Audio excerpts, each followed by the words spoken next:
வணக்கம். புது புது அர்த்தங்கள் நிகழ்ச்சியில் உங்களை சந்திக்கிறதுல ரொம்ப மகிழ்ச்சி.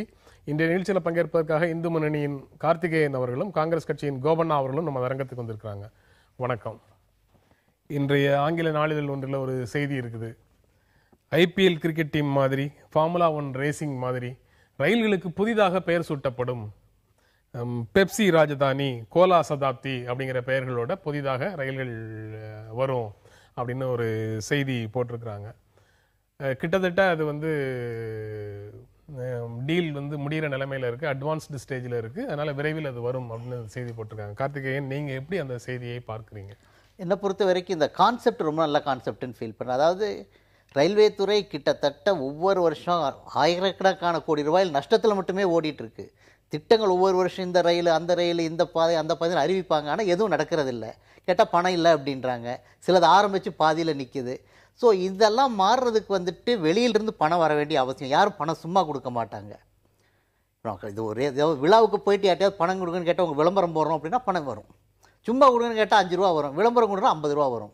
ஸோ இந்த திட்டத்துக்கு வந்துட்டு இந்த மாதிரி பணங்கள் அவசியம். அதன் மூலமாக மக்களுக்கு நல்லது நடக்கணும்னா ரொம்ப நல்ல விஷயந்தான். ஆனால் எனக்கு இதில் தனிப்பட்ட முறையில் ஒரு சின்ன கருத்து என்ன இருக்குது. என்னென்னா, இந்த பெப்சி, கொக்கோ கோலா இந்த ரெண்டும் இந்த தேசத்துக்கு மிக மிக ஆபத்தான விஷயங்கள். எல்லா வகையிலையும் மக்கள் உடல்நலத்துக்கும், நம்ம நாட்டு தண்ணீருக்கும், விவசாயத்துக்கும்.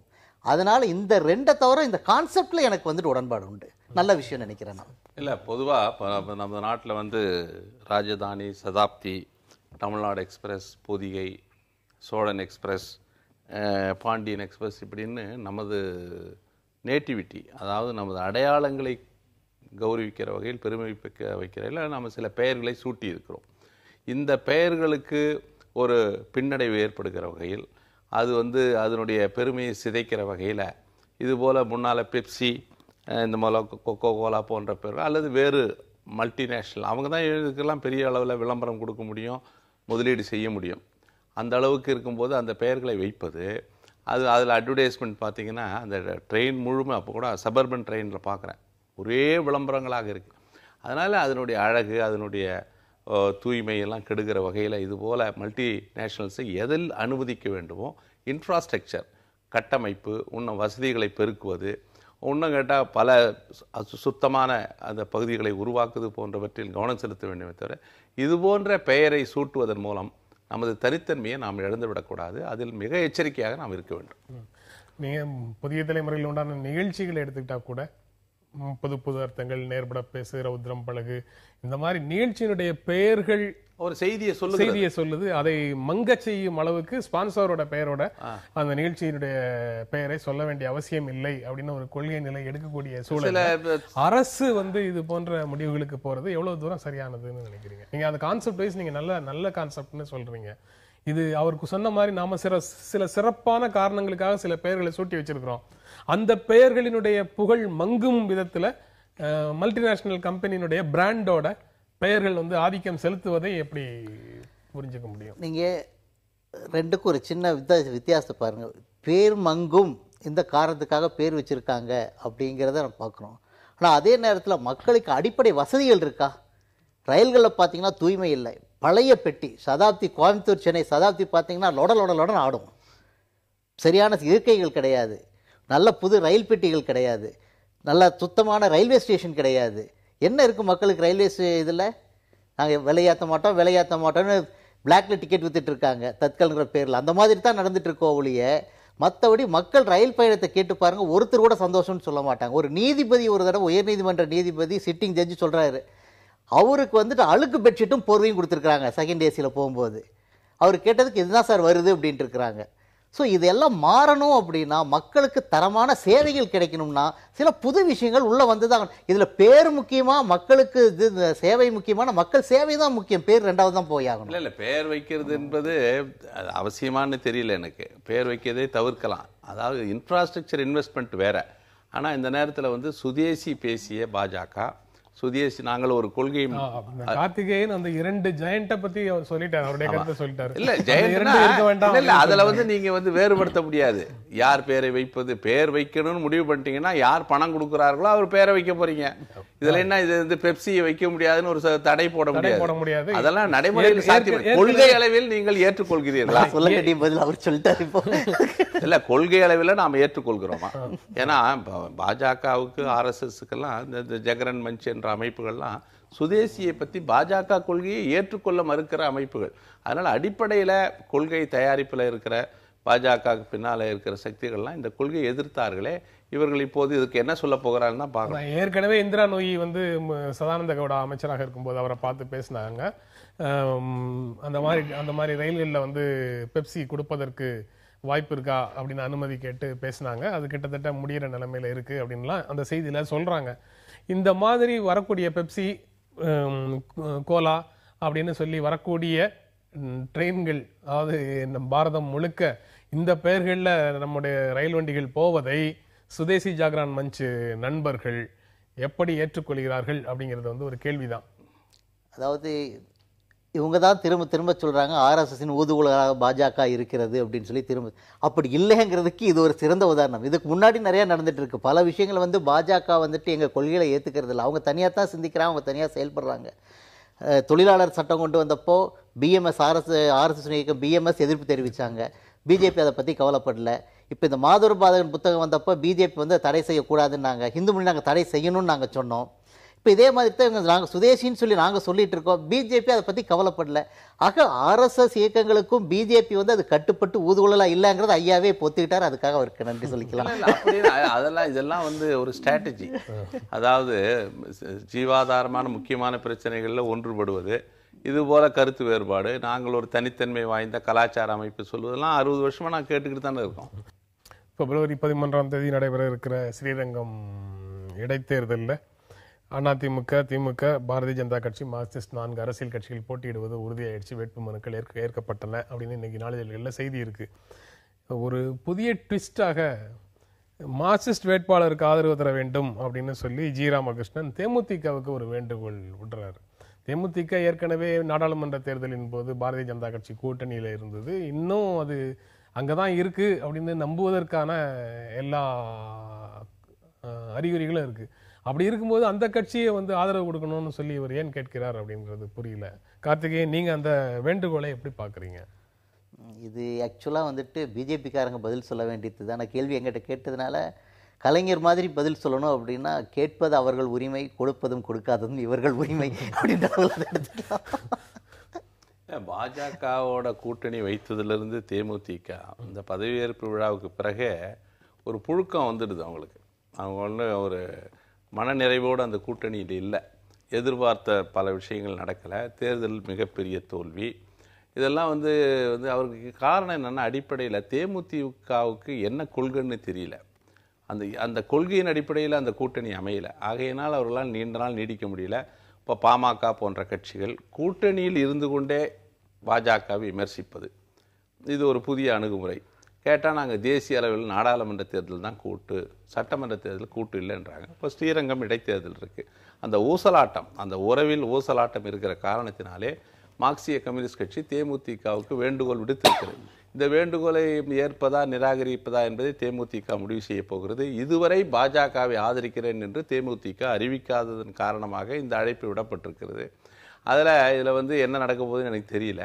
பட் பொதுவாக பாஜக, காங்கிரஸ் போன்ற கட்சிகளில் கூட்டணி அமைப்பதுனா எந்த அடிப்படையில் என்று முடிவு செய்கிற ஒரு பொறுப்பு தேமுதிகவுக்கு இருக்கிறது. சமீப காலமாக தமிழகத்தில் ஒரு எதிர்க்கட்சி என்கிற பங்கை கூட அவர்கள் ஆற்றவில்லை. அதன் மீது மக்கள் வைத்த நம்பிக்கை நாளுக்கு நாள் குறைந்து வருகிறது. இதே மாதிரி நீடிச்சதுன்னா எதிர்காலத்தில் நாள் மக்கள் நம்பிக்கை இழந்து வர்ற தேமுதிக ஆதரவை மார்க்சிஸ்டுகள் என்ன இருந்தாலும் ஒரு 7-8% வாக்குகள் அதுக்கு இருக்கலாம். அந்த அடிப்படையில் அவர்கள் ஆதரவு கேட்டிருக்கலாம். அது என்ன நடக்க போகுதுன்னு பார்ப்போம். நிறைய சுவையான காட்சிகள் இன்னைக்கு கூட அந்த பாஜக வேட்பாளர் முன்ஜாமீன் பெறுகிற நிலை ஏற்பட்டிருக்கிறது. ஆக காங்கிரஸ் கட்சியை பொறுத்தவரை தலைவர் EVK சொன்ன மாதிரி இந்த தேர்தலில் போட்டியிடுவது ஒரு கிரிமினல் வேஸ்ட். அதில் ஆளுங்கட்சி தமிழ்நாட்டில் தோற்றதே கிடையாது. அவர்களை எதிர்த்து போரிடுவது, இதில் பலத்தை காட்டுகிற முயற்சி தேவையற்றது என்றெல்லாம் சொல்லி நாங்கள் ஒதுங்கி கொண்டோம். ஏன்னா இந்த தேர்தல் மூலம் எதுவும் நடக்க போறதில்லை. இல்ல, யாராவது ஒருவருக்கு வாக்களிக்கலாம்ல, யாராவது ஒருத்தருக்கு வாக்களிக்கலாம். அது செய்யலாம். பாரதிய ஜனதா கட்சியையும் அதிமுகவையும் தோற்கடிக்கணும் அப்படிங்கிறது தான் உங்களுடைய கொள்கை. அது எங்க கட்சி தோழர்கள் அவர்கள் மனசாட்சிப்படி முடிவெடுத்து செயல்படுவார்கள். நாங்கள் இந்த கட்சிக்கு வாக்களிக்கணும்னு நாங்கள் சொல்ல மாட்டோம். ஏன்னா நாங்கள் யாரையும் ஆதரிக்கல. பொதுவா இதுல ஒண்ணே இல்ல, யாரையும் ஆதரிக்கல, சுயேட்சைகள் உட்பட புறக்கணிக்க வேண்டும்னு நீங்க சொல்லல. இல்ல நாங்கள் வந்து யாரையும் ஆதரிக்கலைன்றது எங்களுடைய நிலை. வாக்காளர்களாக இருப்பவர்கள் யாருக்கு வாக்களிக்கணும் அவங்க முடிவு, அவங்க சுதந்திரமா நாங்க விட்டுறோம். நாங்க எதையும் சொல்ல விரும்பல. ஒண்ணே ஒண்ணு, இந்த எம்ஜிஆர் சொன்னதை இந்த நேரத்தில் நினைவுபடுத்துவது, இந்த இடைத்தேர்தலை பொறுத்த வரைக்கும் யார் அந்த இடைத்தேர்தல் ஏற்படுகிறதோ அந்த கட்சிக்கே நியமிக்கிற உரிமையை கொடுத்துட்டா, இந்த அரசு இயந்திரம், அமைச்சர்கள் போய் அங்கே ஒரு மாதம் உட்கார்ந்து கொண்டிருப்பது, இதெல்லாம் வெட்டி வேலை. இது வந்து தேவையற்ற இதனால கவனம் இல்லாமல் இப்போ ஸ்ரீரங்கத்தை நோக்கி போகுது. அவசியமே இல்லை, அன்ப்ரொடக்டிவ் ஒரு முயற்சி இது. இதில் 2 விஷயம் ஐயா சொன்னதில், ஒன்று பாரதிய ஜனதா கட்சி வேட்பாளர் முன்ஜாமீன் பெற அளவுக்கு நிலைமைன்னா அவர் என்ன மீன் பண்ணார்னு எனக்கு தெரியல. ஆனால் அரசியல் எனக்கு அந்த அளவுக்கு போயிருக்கு. அதாவது ஒரு இன்ஜினியரிங் காலேஜ் நடத்தக்கூடியவங்க, நிறுவனம் நடத்தக்கூடியவங்க, அது இதுன்னு ஏதாவது ஒரு கம்ப்ளைண்ட் போட்டு ஒரு வழக்கு போடுறதுங்கிறது சாதாரணமாக பண்ண முடியும். பெரிய பெரிய ஆட்கள் மேலேயெல்லாம் கஞ்சா வழக்கு போட்டதையெல்லாம் நம்ம பார்த்துருக்குறோம் நம்ம இந்த நாட்டில். அதனால் அது ஒரு இதில் நம்ம எடுத்துக்க முடியாது. என்ன வழக்கு என்னன்னு தெரியாமல் நம்ம இது பண்ண முடியாது. ஆனால் இன்னொரு விஷயம் ஐயா சொன்னார், விஜயகாந்துக்கு என்ன கொள்கை இருக்குன்னு தெரியலன்னாரு. என்னை பொறுத்த வரைக்கும் இந்த நாட்டில் கொள்கைன்னு ஏதாவது இருந்தால் அது 2 கட்சிக்கு மட்டும்தான் இருக்குது. பிஜேபி, கம்யூனிஸ்ட்டுக்கு மட்டும்தான் இருக்குது.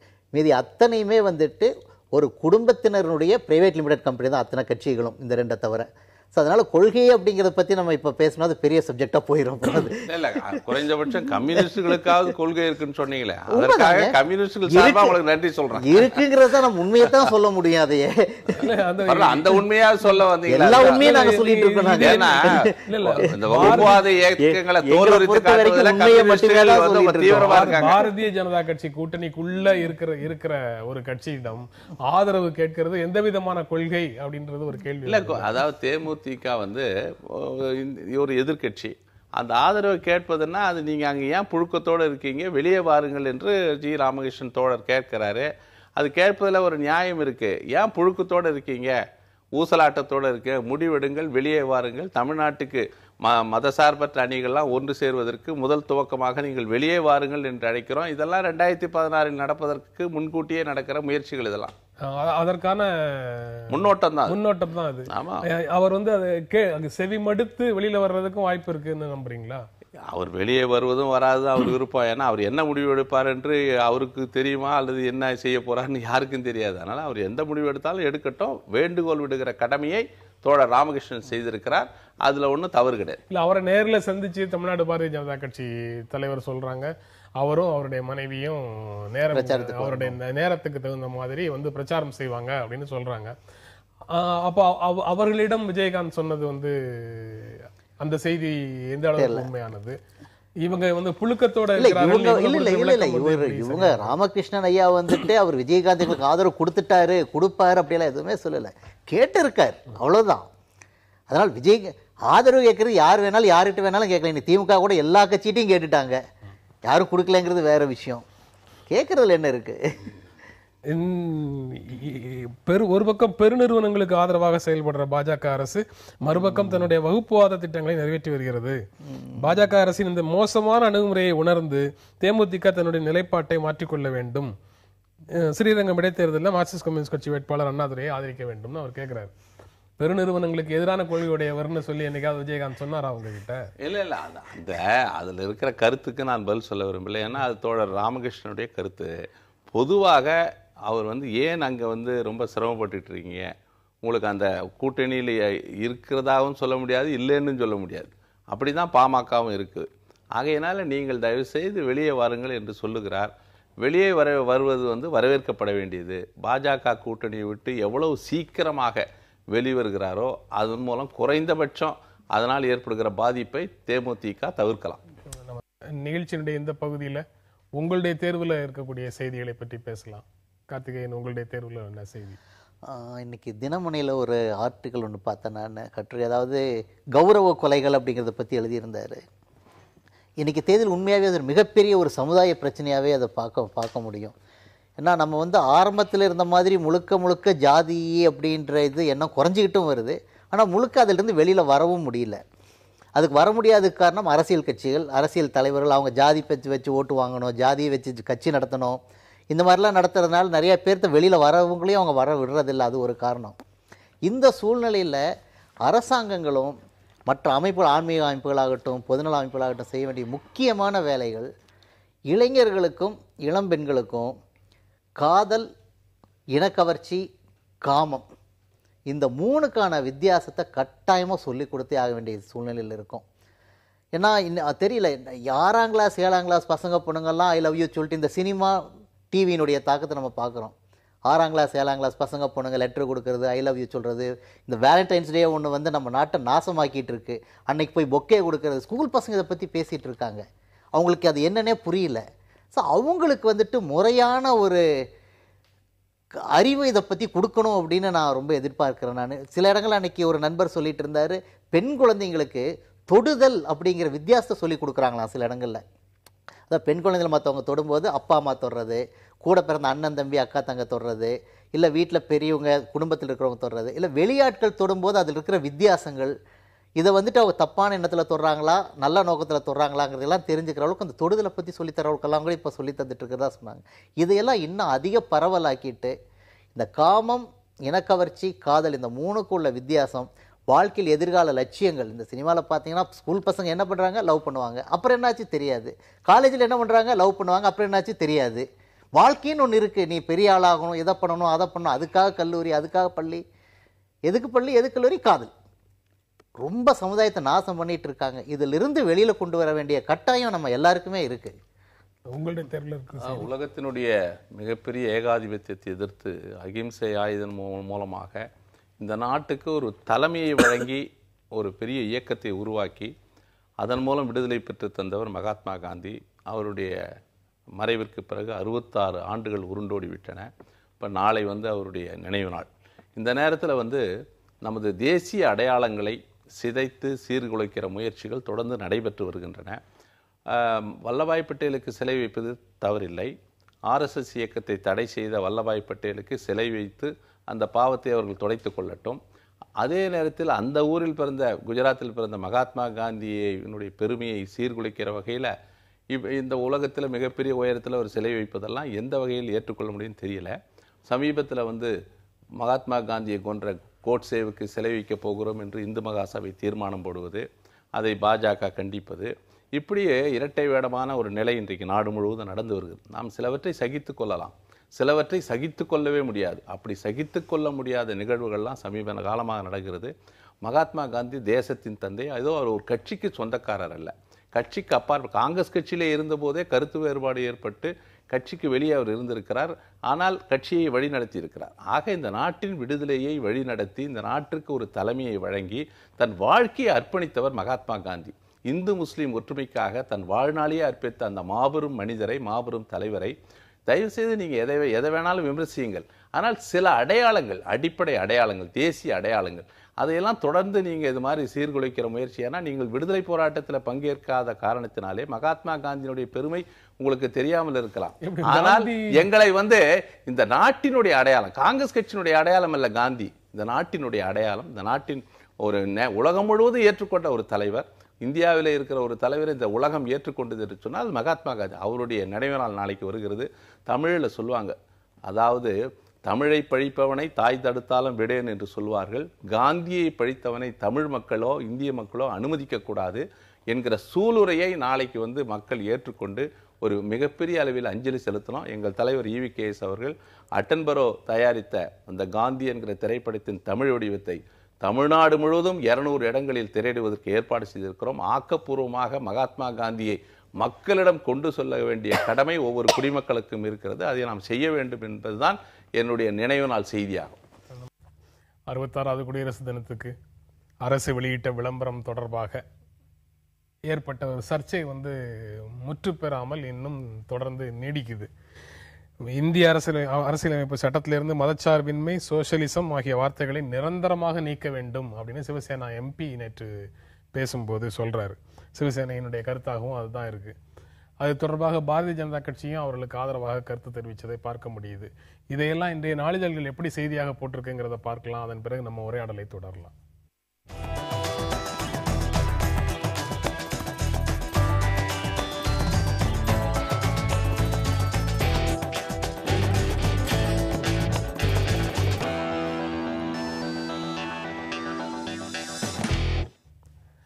முதல் நாள் அரசு செய்தது தெரியாமல் நடந்தது அப்படிங்கிற நிலைப்பாட்டை பாரதிய ஜனதா கட்சி எடுத்திருந்துச்சு. ஆனா காங்கிரஸ் கட்சியினுடைய விமர்சனத்திற்கு பிறகு, சிவசேனாவினுடைய பதிலுக்கு பிறகு, சிவசேனையினுடைய லைனை ஒட்டி பிஜேபியும் வந்த மாதிரி ஒரு உணர்வு வருது. அப்படித்தானா? இல்லை, அவங்க எதுக்கு முதல்ல என்ன மாற்றி சொன்னாங்க, ரெண்டாவது என்ன சொன்னாங்கன்றது எனக்கு தெரியல. அதனால் அதில் கமெண்ட் பண்ண விரும்பலை. ஆனால் என்னை பொறுத்த வரைக்கும் இதை வந்துட்டு எனக்கு உடன்பாடு நிறையா உண்டு, இந்த கருத்தில் நிறைய உடன்பாடு உண்டு. என்னென்னா, அம்பேத்கர் மாதிரி மாமேதைகள், அவரோடு இருந்த பெரிய பெரிய அறிஞர்கள், இவங்கெல்லாம் எழுதும்போது இதை democratic republic, sovereign democratic republic அப்படின்னு தான் சொன்னாங்க. இறையாண்மை மிக்க ஜனநாயக குடியரசு. அவ்வளோதான் இருந்தது. நடுவில் 1976 எமர்ஜென்சி இருந்த காலத்தில் இந்த சோஷலிஸ்டிக் செக்யூலர் அப்படிங்கிற வார்த்தையை இடைச்சர்களாக கொண்டுட்டு வர்றாங்க. பாராளுமன்றத்தில் வைக்கல, விவாதம் பண்ணலை. அதாவது பத்திரிகைகள் அடக்கப்பட்டன, எதிர்க்கட்சி தலைவர்கள்லாம் ஜெயிலுக்குள்ளார, கோர்ட்டுக்கு ரெட் ஜூரிஸ்டிக்ஷனே கிடையாதுன்ற அளவுக்கு எல்லாம் பண்ணிட்டு அந்த காலகட்டத்தில் கொண்டு வந்த இடைச்சொருகள் இது. அதில் என்ன சொல்கிறாங்க அப்படின்னு கேட்டிங்கன்னா, இந்த செக்யூலர் அப்படிங்கிற வார்த்தை அந்த இடத்துல அந்த ஆப்ஜெக்ட்ஸ் அண்ட் ரீசன்ஸ்னு வரும், நோக்கங்களும் காரணங்களும் அப்படின்னு. அது எதுக்காக அது செக்யூலர் வந்ததுன்னா, டு பி மோர் ஸ்பெசிஃபிக், ரொம்ப தெளிவாக இருக்கிறதுக்காகவாம். அப்படின்னா அதுக்கு முன்னாடி அரசியல் சாசனத்தை எழுதுவர்கள் தெளிவில்லாமல் இருந்தாங்களா அப்படின்னு ஒரு கேள்வி இயற்கையாக வருது.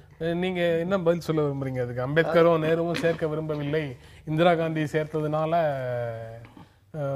அதை இடைச்சேர்கள் யார் செய்தது? நாடாளுமன்றத்தின் ஒப்புதலோடு தான் செய்யப்பட்டது. நாடாளுமன்றத்தில் ஒப்புதல் இல்லாமல் முகவுரையில ஒரு பெயரை சேர்த்து விட முடியாது என்பதை அவர் புரிஞ்சுக்கணும். ஏதோ இந்திரா காந்தி தனிப்பட்ட முறையில் செய்ததாக அவர் சொல்லுகிறார், அது தவறு.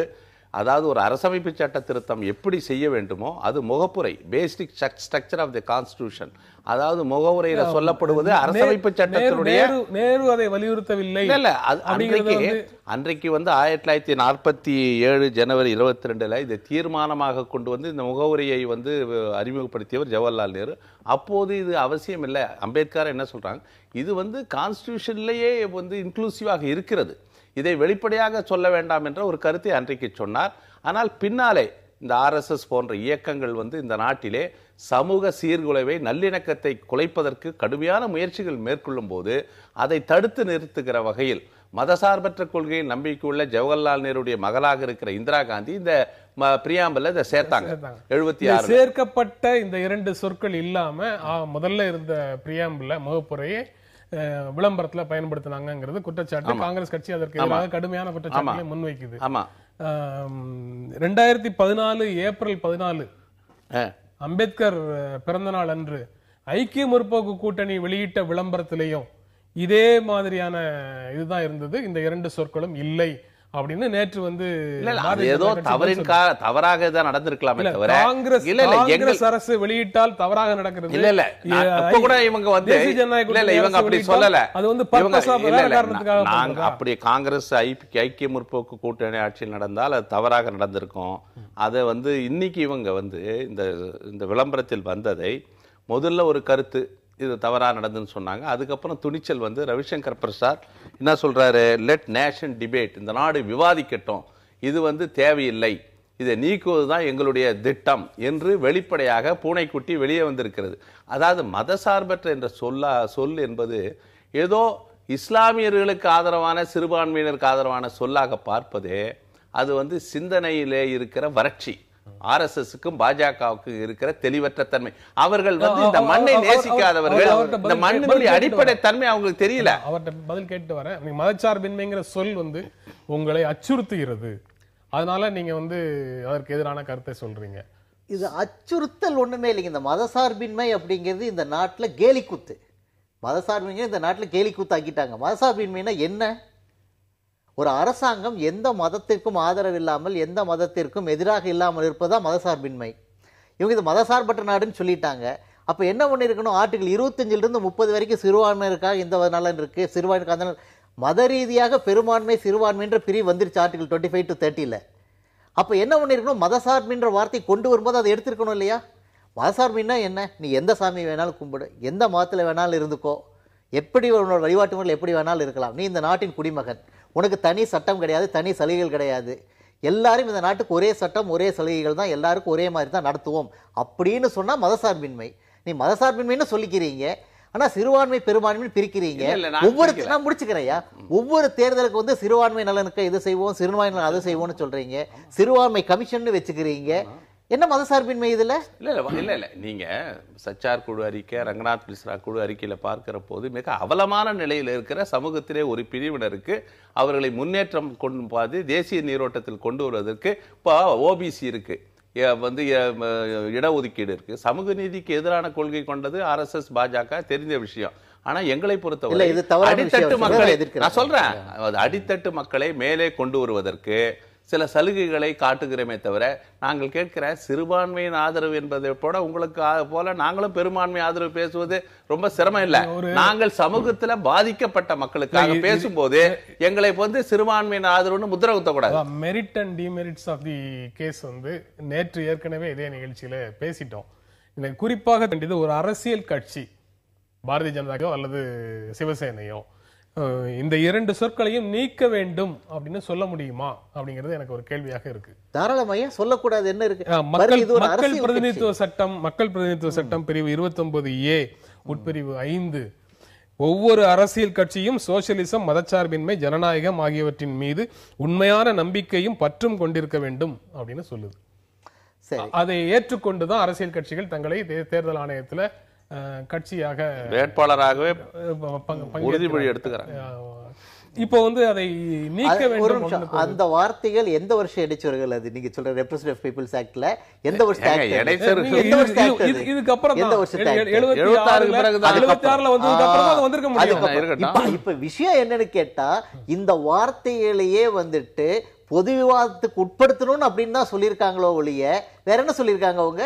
பொது விவாதத்துக்கு உட்படுத்த வேண்டும், படுத்துங்க, மத மாற்றம் எல்லாத்துக்கும், அதாவது எல்லா விதமான சலுகைகளும் அரசமைப்பு சட்டத்துல எல்லாருக்கும் சம உரிமையோட சம வாய்ப்போட நாம் வழங்கி இருக்கிறோம். அந்த அரசமைப்பு சட்டம் ஒரு மதத்திற்கு ஆதரவான சட்டம் அல்ல.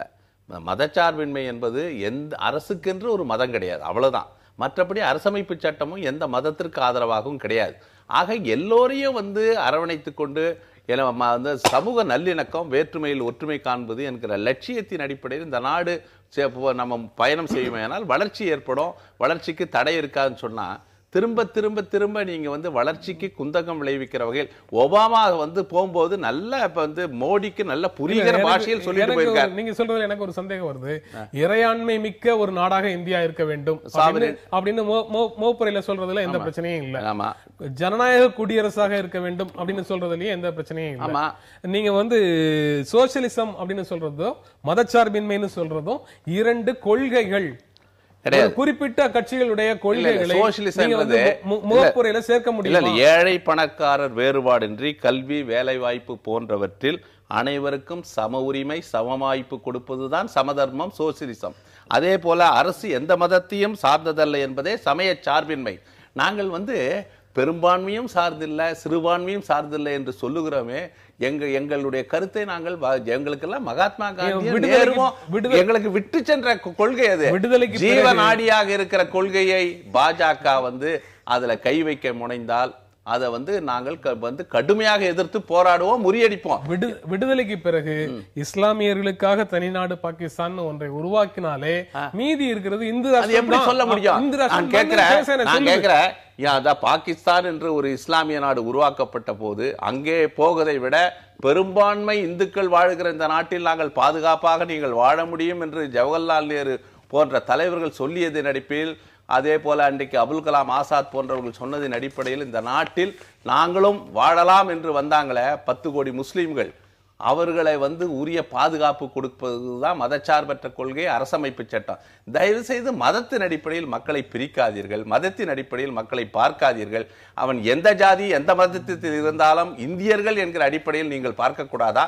இந்தியா வந்து இந்துக்கள் நாடு, இந்துக்களுக்கு இந்துத்துவ கொள்கை தான் எங்க லட்சியம் என்று சொன்னால், இந்துத்துவா என்னைக்கு நீங்க பேச ஆரம்பிச்சீங்க? 1984 வரைக்கும் இந்துத்துவா என்கிற வார்த்தை கிடையாது. 1996 தேர்தல் அறிக்கை வரைக்கும் பாஜகவினுடைய தேர்தல் அறிக்கையில இந்துத்துவா என்ற வார்த்தையை முதல் முறையா பயன்படுத்துறீங்க. ஆக சந்தர்ப்பவாத கொள்கை இன்றைக்கு பாஜக. காலனி ஆதிக்கத்திலிருந்து விடுதலை பெறுவதற்காக போராடிய தலைவர்களுடைய அறைகூவலை ஏற்று பாகிஸ்தானுக்கு போகாம இங்கேயே வாழ்ந்த ஒரு சமூகத்தை நீங்க வந்து இந்து ராஷ்டிரம்னு சொல்வதன் மூலமாக ஒதுக்கி வைக்க முடியுமா? ஒதுக்கி வைக்கிற எண்ணம் நிச்சயமா கிடையாது. விஷயம் என்ன அப்படின்னு கேட்டா, இவர் சொன்னார் இல்லைங்களா, இங்கேயே வாழலாம், அமைதியாக வாழலாம்னு சொன்னா அதுல எந்த மாற்றமும் கிடையாது. ஆனா இங்க இருந்துட்டு பெரும்பான்மையை அடக்கி ஆளலாம் அப்படின்ற எண்ணத்தை இவங்க கொடுக்குறாங்க தெரியுமா? அதுதான் சாத்தியம் இன்னைக்கு. அதுதான் நடந்துட்டு இருக்கு. ஒவ்வொரு ஊர்லயும் இன்னைக்கு அதுதான் நடந்துட்டு இருக்கு. அந்த ஒரு பகுதியில இஸ்லாமியர்கள் என்ன சொல்றாங்களோ அதுதான் சட்டமா இருக்கு. அரசியல் கட்சிகளும் சரி, போலீசாரும் சரி, நிர்வாகமும் சரி, அவங்களுக்கு ஆதரவா மட்டும்தான் இருந்துட்டு இருக்கு. நியாயமான கோரிக்கைகள் கூட. நான் ஒரே ஒரு உதாரணம் சொல்றேன் சார், ஒரே ஒரு சின்ன உதாரணம் சொல்றேன். திண்டுக்கல் பக்கத்துல ஒரு கிராமம், பேரு எனக்கு ஞாபகம் இல்லை. முஸ்லீம்கள் வந்துட்டு பிணத்தை எடுத்துட்டு காளி கோயில் வழியில போறாங்க. இந்துக்கள் அப்ஜெக்ஷன் தெரிவிக்கிறாங்க. ஐயோ, நான் வந்து பக்கத்து வீட்டில் செத்தாலே கோயிலை மூடிடும், எப்போ பார்த்து இந்த வழியில போறீங்களேன்னு சொல்லிட்டு எதிர்ப்பு தெரிவிக்கிறாங்க. இப்போ எல்லாம் பேசிட்டு அவங்களுக்காக ஒரு கான்கிரீட் சிமெண்ட் சாலை கிட்டத்தட்ட 10 லட்சம் ரூபாய் செலவில் அவங்களுடைய இறந்தவர்களுடைய உடலை எடுத்து போகிறதுக்காக அரசாங்கம் போட்டு கொடுக்குது, லோக்கல் கவர்மெண்ட்டு. போட்டு கொடுத்ததுக்கு அப்புறமும் அவங்க எல்லாம் வாங்கி வச்சுக்கிட்டு காளி கோயில் வழியில தான் போவேன்னு பிடிவாதம் பிடிச்சு தூக்கிட்டு வந்து முன்னாடி வைக்கிறாங்க. பிரச்சனை வருது. போலீஸ் வந்து இந்துக்களை அடிச்சு துரத்தி அந்த வழியில் காளி கோயில் வழியில் எடுத்துட்டு போறதுக்கு அனுமதி கொடுக்குறாங்க. கோர்ட்டுக்கு போறோம், கோர்ட்டை சொல்றது சிறுபான்மை உரிமைன்னு சொல்றாங்க. இது ஒரு சின்ன உதாரணம் சார். இந்த மாதிரி 1000 உதாரணம் காட்ட முடியும் இந்த நாட்டில். இந்து மதத்துல தலித்துகளுக்கு சம உரிமை இருக்கிறதா சார்? இவர் சப்ஜெக்ட் மாறாரு. இல்ல இல்ல நான் கேக்குறேன், நீங்க என்னமா சார், இல்ல நம்ம பேசுறது சிறுபான்மை பெரும்பான்மை பத்தி பேசிட்டு இல்ல இல்ல நான் சொல்றது இதுல சப்ஜெக்ட் மாறாதீங்க. சப்ஜெக்ட் நீங்க இது போல சமூக பிரச்சனைகள், இது போல சமூக பிரச்சனைகள், இந்து முஸ்லிம் பிரச்சனைகள், தலித்துக்கும் இந்து ஜாதியினருக்கும் பிரச்சனைகள் இன்னைக்கு வந்து பல இடங்களில் நாடு முழுவதும் நடக்கிறது. அதை தூபம் போட்டு வளர்ப்பதற்கு இந்த இஸ்லாமிய சமுதாயத்திலே இருக்கிற தீவிரவாத அமைப்புகள் இருக்கு, RSS, பஜ்ரங் தள், VHP போன்ற அமைப்புகள்லாம் இருக்கு, இல்லைன்னு சொல்ல. ஆனா இன்னைக்கு வந்து நாம் வளர்ச்சி பெற வேண்டும்.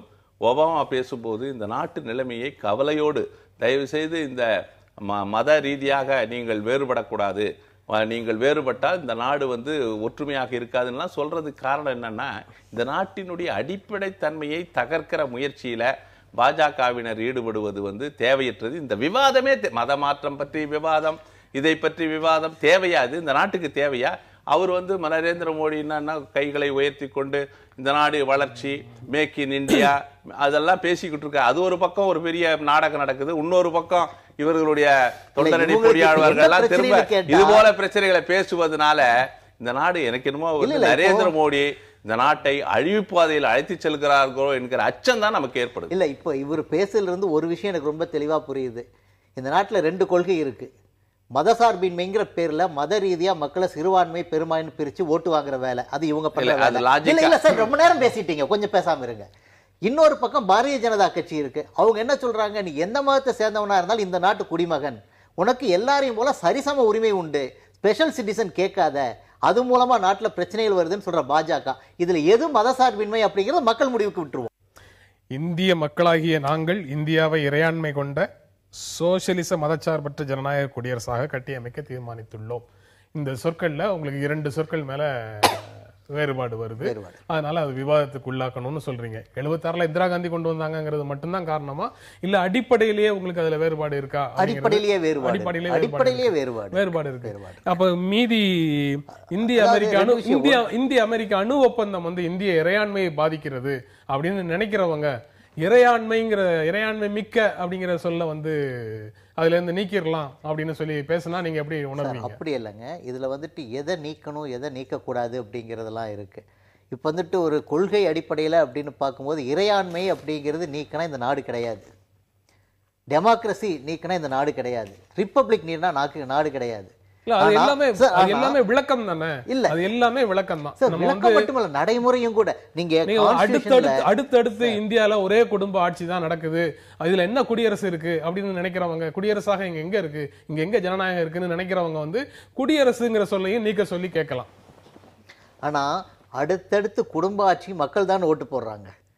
மக்களை வந்துட்டு ஒரு மயக்கத்துல வச்சுட்டு அவங்கள மகாராணி மாதிரி, மகாராஜா மாதிரி, இளவரசர் இளவரசி மாதிரி காட்டி மக்களை மயக்கி கொண்டு அதுல இருந்து மக்களை வெளியில ஒரிஜினல்ல இருந்த எந்த சொல்லையும் நீக்கிறத நீங்க ஆதரிக்கல? இல்ல, ஆதரிக்கல. இந்த 2 சொற்கள் மட்டும்தான். மத்த 3 கட்டாயம் தேவை. அதாவது இந்த மாதிரி அந்த சமதர்ம, சோசியலிச, அந்த செக்குலர் இந்த வார்த்தைகளை வந்து நீக்கணும்னு சொல்றது, இதை நாங்கள் பயன்படுத்துவது வாக்கு வங்கி அரசியலுக்காக, பெரும்பான்மை சிறுபான்மையினரை பிரித்து அதன் மூலமாக அரசியல் ஆதாயம் தேடுகிற முயற்சின்னு சொல்றார். நான் கேட்கிறேன், இந்த நாட்டின் மக்கள் தொகையில் இந்துக்கள் பெரும்பான்மையினர் வந்து 80-81%, கிட்டத்தட்ட 90-95 கோடி மக்கள் இருக்காங்க. சிறுபான்மையினர் எடுத்துக்கிட்டா இஸ்லாமியர்களையும் இஸ்லாமியர்கள் எடுத்துக்கிட்டா ஒரு 15 கோடி இருக்கலாம். கிறிஸ்துவர்கள் ஒரு 2.5% 3%க்குள்ளதான் இருக்காங்க. எல்லாமே 20 கோடிக்குள்ளதான் இருக்காங்க. நான் கேட்கிறேன், ஒருத்தன் வாக்கு வங்கி தான் நோக்கமாக இருந்தால் பெரும்பான்மை ஆதரிப்பார்களா சிறுபான்மை ஆதரிப்பார்களா? நாங்கள் எதற்காக சிலவற்றை பேசுகிறோம் என்று சொன்னால், மதச்சார்பின்மை என்ற கொள்கை எதற்காக பேசுனா, தயவு செய்து சிறுபான்மையினரை இரண்டாந்தர குடிமக்களாக நடத்தாதீர்கள். இந்த நாட்டில் குடிமக்கள் எல்லோருக்கும் சம உரிமை இருக்கிறது. அந்த அடிப்படையில் தான் எங்கள் கருத்தை சொல்லுகிறோமே தவிர, பெரும்பான்மைக்கு இருக்கிற உரிமை சிறுபான்மையினருக்கு இல்லை என்று சொல்லுவதை தடுப்பதற்காகத்தான் மதச்சார்பின்மை என்கிற கொள்கை. அந்த கொள்கையின் அடிப்படையில் இங்கே எல்லா மதமும் சமமாக பாவிக்கப்பட வேண்டும். எந்த மதத்திற்கும் அதிக முன்னுரிமை தர முடியாது. எல்லோரும் சம உரிமையோடு வாழ்வதற்கு, சமூக நல்லிணக்கத்தோடு வாழ்வதற்கு தான் அரசமைப்பு சட்டத்துல இந்த வார்த்தையை நினைவுபடுத்துவதன் மூலமாக இந்த அது உறுதி செய்வதற்காகத்தான் முகப்புறையில இது இருக்கு. 10 நிமிஷம் பேசினா 2 நிமிஷம் பதில் சொல்றது எப்படி முடியும் எனக்கு புரியல. இது அதாவது இவரு சொன்னது முஸ்லீம்களை சிறுபான்மை மக்களை இரண்டாந்தரமாக குடிமக்களாக நடத்தாதீர்கள்னு சொல்றோம் அப்படின்றாரு. நாங்க சொல்றது அது இல்லை. எங்களுடைய வெளிப்படையான கோரிக்கை வந்துட்டு இந்துக்களை இரண்டாந்தர மக்களாக நடத்தாதீர்கள்ங்கிறது நம்பர் 1. 2வது முக்கியமான விஷயம் என்னன்னு கேட்டா, எல்லாரையும் ஒரே மாதிரி நடத்துங்க. மதத்தின் ரீதியா பிரிக்காதீங்க. நீ எந்த சாமியை கும்பிட்டாலும் எந்த மதத்துல இருந்தாலும் நீ இந்த நாட்டின் குடிமன்கிற திரும்ப திரும்ப ஞாபகம். அன்னைக்கு மகாத்மா காந்தி காலத்திலிருந்து ஆரம்பிச்சது இந்த முஸ்லீம் சிறுபான்மையினர் தாஜா பண்ற வேலை. இன்னைக்கு வரைக்கும் தாஜா பண்ணி அந்த குழந்தை வந்துட்டு அப்படியே ஒரு முரட்டு பிள்ளையா வளர்த்திட்டாங்க. அது வேண்டான்னு சொல்ற. இனியாவது வந்துட்டு அவங்க மனசுல வந்துட்டு நீங்க இந்த நாட்டு மக்களோட ஒண்ணு, இந்த நாட்டு மக்களோட நீங்களும் ஒருத்தங்க, இந்த நாட்டு சட்டத்தில் எல்லா சமூகத்திலையும் இருக்கக்கூடிய மிக மிக பெரும்பான்மையான மக்கள் சட்டத்துக்கு உட்பட்டு நடக்கிறவங்களாக தான் இருக்கிறாங்க. எல்லாரோடும் இணக்கமாக பழகிறவங்களா தான் இருக்கிறாங்க. ஒரு குறிப்பிட்ட சிறுபான்மையிலும் சிறுபான்மையாக இருக்கக்கூடிய நபர்கள் மட்டும்தான் எல்லா சமூகத்திலையும் மோதல் போக்கை கடைபிடிக்கிறவங்க விஷயம். இல்ல ஒரு நிமிஷம், நான் அதையும் நான் சொல்ல வந்துடுறேன். ஐயா இன்னொரு விஷயம் சொன்னாரு, இந்துக்கள் 82% இருக்காங்க, சிறுபான்மை எங்களுக்கு ஓட்டு வங்கி வேணும்னா நாங்க அதைத்தானே பார்த்துருப்போன்றாரு. என்ன நடக்குதுன்னா, இந்த நாட்டில் இந்துக்கள் ஓட்டு ஜாதி ரீதியா, கட்சி ரீதியா, தலைவன் ரீதியா, தலைவி ரீதியா பிரிஞ்சு இருக்குங்கிறது எல்லாருக்கும் தெரியும். சிறுபான்மையில் ஓட்டு மட்டும்தான் சர்ச்சிலையும் மசூதியிலையும் முடிவு பண்ணப்படுகிறதுங்கிறது இன்னைக்கு எல்லாருக்கும் தெரிஞ்ச சீக்ரெட். அது ஒன்றும் மாற்றம் கிடையாது. அதனால என்னன்னா, என் பிளாக் ஓட்டு வேணும்னா அவங்க சிறுபான்மையினர் தான் தாஜா பண்ணி ஆகணும். அப்ப என்ன பண்றாங்க அப்படின்னு கேட்டா, என் ஓட்டு வேணுமா நான் சொல்றதை கேளு. அப்ப இவங்க என்ன சொல்றாங்க, நீ என்ன சொன்னாலும் கேட்கிறேன். அதனுடைய விளைவு தான் கலைஞர் கருணாநிதி அவர்கள் சொன்னார், சிறுபான்மையினர் அழுகவெல்லாம் வேண்டாம், சினிங்கினாலே போதும். அதனுடைய விளைவு தான் ஒவ்வொரு அரசியல் கட்சிக்காரரும் சிறுபான்மையினருக்கு என்ன செய்வோம், ஏன் சொல்றீங்க? நீங்க சொல்ற இந்த வாதங்களின் அடிப்படையில் தான் ரவிசங்கர் பிரசாத் இதை பற்றி ஒரு விவாதம் நடக்கட்டும்னு சொல்றாரு. அது நடக்கணும்னு நான் எதிர்பார்க்கிறேன். இல்ல பெரிய அளவில் விவாதத்துக்கு இப்போ எதை விவாதிக்க வேண்டுமோ அதை விவாதிக்கணுமே தவிர அர்த்தமற்ற இதுல கவனம் செலுத்தக்கூடாது. நான் சொல்ல 283 உறுப்பினர்கள் பாஜகவுக்கு நாடாளுமன்றத்தில் இருக்காங்க. ஒரு இஸ்லாமியர்கள் கூட இல்லை. 333 ராம்விலாஸ் பாசன் கட்சியை சேர்ந்தவர் ஒருவர். உத்தரப்பிரதேச மாநிலத்தில் 15% இஸ்லாமியர்கள், 71 பேர் பாஜக, ஒருவர் கூட இல்லை. அங்கே ஒருவர் கூட வெற்றி பெற முடியவில்லை.